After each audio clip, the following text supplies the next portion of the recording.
अस्सलामुअलैकुम। Urdu official story सुनने वाले नाज़रीन से गुजारिश है कि अगर अभी तक आपने हमारा चैनल सब्सक्राइब नहीं किया तो अभी हमारे चैनल को सब्सक्राइब कर लें और साथ में लगे इस बेल आइकॉन को ज़रूर दबा दीजिएगा ताकि हमारी हर नई आने वाली वीडियो आप तक पहुंच सके। आज हम आपको तारीख का एक बहुत ही दिलचस्प वाक़या सुनाएंगे, तो चलो शुरू करते हैं। बिस्मिल्लाहिर्रहमानिर्रहीम। हज़रत अबू बकर सिद्दीक़ रज़ी अल्लाह ताला अन्हु के दौर में एक शख्स मुल्क शाम से सफ़र करता हुआ आया, आपकी खिदमत में हाजिर हुआ और कहने लगा कि आप अमीर भी हैं यानी मालदार भी हैं और अमीर भी हैं यानी कि मुसलमानों के सरबराह भी हैं। अर्ज़ करने लगा, हुज़ूर मेरे ऊपर कर्जा चढ़ गया है, मेरी मदद करें। तो आप उस शख्स को अपने घर ले गए। शख्स कहता है कि बाहर से दरवाज़ा बहुत खूबसूरत था लेकिन घर पर एक चारपाई भी ना थी। खजूर की छाल की चटाइयाँ बिछी हुई थी और वो भी फटी पुरानी। तो फरमाते हैं कि आपको एक अजीब बात ना बताऊं? तो मैंने अर्ज़ की कि जी बताइए। तो आप कहने लगे कि क्या आप इस बात पर यकीन करोगे कि मैंने 3 दिन से अनाज का एक दाना भी नहीं खाया,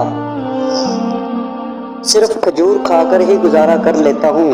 आजकल मेरे हालात कुछ ठीक नहीं हैं। तो शख्स कहने लगा, हुजूर मैं अब फिर क्या करूँ?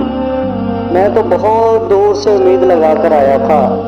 तो फरमाने लगे कि तू उस्मान गनी रज़ी अल्लाह ताला अन्हु के पास जा।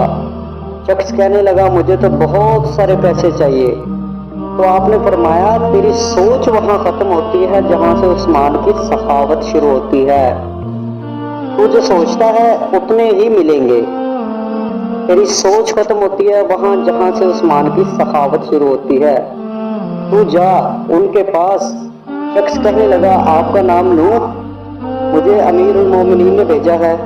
तो फरमाने लगे, इसकी ज़रूरत ही नहीं पड़ेगी, सिर्फ इतना बताना कि मैं मकरूज़ हूँ और रसूलुल्लाह सल्लल्लाहु अलैहि वसल्लम का नौकर हूँ।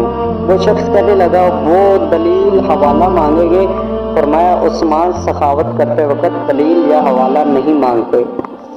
उस्मान अल्लाह की राह में देते हुए तफ्तीशें या और इस तरह की दलीलें वगैरह नहीं मांगते और सखावत करते वक्त टटोलना उस्मान की आदत नहीं।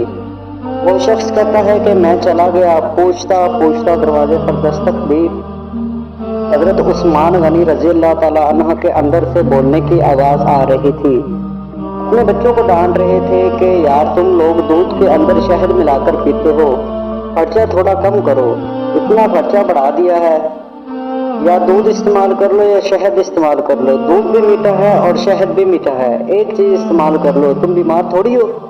शख्स कहता है, मैंने कहा अबू बकर रज़ी अल्लाह ताला अन्हु तो बड़ी बातें बता रहे थे, यहाँ तो दूध और शहद पर लड़ाई हो रही है और मुझे तो कई हज़ार दिनार चाहिए, क्या ये दे देगा? शख्स कहता है कि मैं अभी ये सोच ही रहा था कि अंदर से दरवाज़ा खुलने की आवाज़ आई। वो बाहर आए और मैंने कहा, अस्सलामु अलैकुम। उन्होंने सलाम का जवाब दिया और वो समझ गए कि मैं मुसलमान हूँ और मुखातब होकर कहने लगे कि माफ़ करना, बच्चों को ज़रा एक बात समझानी थी, आने में ज़रा देर हो गई। उनका पहला जुमला उनके बड़ेपन का मुजाहरा कर रहा था और फिर दरवाज़ा खोला और मुझे उन्होंने घर पर बिठा लिया और मेरे लिए जो पहली चीज़ पेश की गई वो दूध में शहद डालकर दिया गया और फिर खजूर का हालवा पेश किया गया। शख्स कहता है, मेरे दिल में ख्याल आया कि अजीब शख्स है, घर वालों के साथ तो झगड़ा कर रहे थे कि एक चीज़ इस्तेमाल कर लिया करो और मेरे लिए 3 चीज़ें आ गई हैं। लेकिन अभी मेरा तसव्वुर जमा नहीं था। मैंने दिल में ख्याल किया कि इतना तगड़ा नहीं जितना अबू बकर सिद्दीक़ रज़ी अल्लाह ताला अन्हु ने बताया है। वो शख्स कहता है कि खिलाने पिलाने के बाद पूछने लगे, कैसे आए हो? मैंने कहा, मैं मुसलमान हूँ और मुल्क शाम के गांव का रहने वाला हूँ और कुछ कारोबारी मुश्किलात आई तो मकरूज़ हो गया हूँ और मेरे ऊपर कर्जा है और मुझे कुछ पैसों की हाजत है। कहने लगा, मैंने तो कुछ पैसे कहा था। उन्होंने अपने एक गुलाम को आवाज़ दी और गुलाम एक ऊंट पर सामान लदा हुआ लेकर हाजिर हुआ। शख्स कहता है कि मुझे 3000 अशरफिया चाहिए थी। अभी मैंने बताया नहीं था कि हज़रत उस्मान गनी रज़ी अल्लाह ताला अन्हु कहने लगे कि इस ऊंट पर तेरे लिए और तेरे घर वालों के लिए मैंने कपड़े اور کھانے پینے کا سامان اور 6000 اشرفیاں رکھوا دی ہیں، اور تو پیدل آیا تھا، اب اونٹ لے کر جانا۔ شخص کہنے لگا، میں نے فوراً سے کہا، حضور یہ اونٹ انہیں واپس کرنے کون آئے گا؟ حضرت عثمان غنی رضی اللہ تعالیٰ عنہ فرمانے لگے، واپس کرنے کے لیے دیا ہی نہیں، یہ تحفہ ہے، تو لے جا۔ شخص کہتا ہے کہ میں نے کہاں سے کہاں تھا کہ ڈھونڈتا ہوا اور پھر مدینے میں آیا، اور جب مدینے میں آیا تو اللہ تعالیٰ نے مجھے جولی بھر کر عطا فرمایا۔ کہتا ہے میری آنکھوں میں آنسو آ گئے اور میں نے کہا، حضور آپ نے تو مجھے میری ضرورت سے کہیں زیادہ بڑھ کر نواز دیا ہے، معاف کیجئے، میں سوچ رہا تھا کہ دودھ اور شہد پر تو گھر والوں میں سے یہ سب سے زیادہ لڑائی کر رہے تھے، ایک چیز استعمال کیا کرو، دودھ بھی میٹھا ہے شہد بھی میٹھا ہے، اس طرح کی لڑائیاں کر رہے تھے۔ تو حضرت عثمان غنی رضی اللہ تعالیٰ عنہ نے کہا کہ اللہ نے مجھے جو پیسے دیے ہیں وہ اسی لیے نہیں دیے کہ عثمان کی اولاد ان پر عیش مستی کرے پھرے، اور مالک نے مجھے نوازا ہے تاکہ میں محمد عربی صلی اللہ علیہ وسلم کے نوکروں کی نوکری کروں۔ شخص کہتا ہے میں نے دروازے تک گیا اور کہا کہ آپ کا بہت بہت شکریہ کہ آپ نے میری اتنی مدد کی۔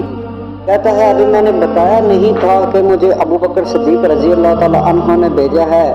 آپ فرمانے لگے، شکریہ میرا ادا نہ کرو، شکریہ ابو بکر صدیق رضی اللہ تعالیٰ عنہ کا ادا کرنا جس نے تجھے یہ راستہ دکھایا ہے۔ شخص کہتا ہے کہ میں نے کہا، حضور آپ کو تو میں نے بتایا ہی نہیں کہ مجھے آپ رضی اللہ تعالیٰ عنہ نے بھیجا ہے۔ تو حضرت عثمان غنی رضی اللہ تعالیٰ عنہ نے مسکرا کر فرمایا کہ چھوڑو، آپ کا کام ہو گیا، اس تفصیلات میں نہ پڑو۔ سبحان اللہ، یہ شان ہے خدمت گاروں کی، یہ شان ہے خدمت گاروں کی، سرکار کا عالم کیا ہے۔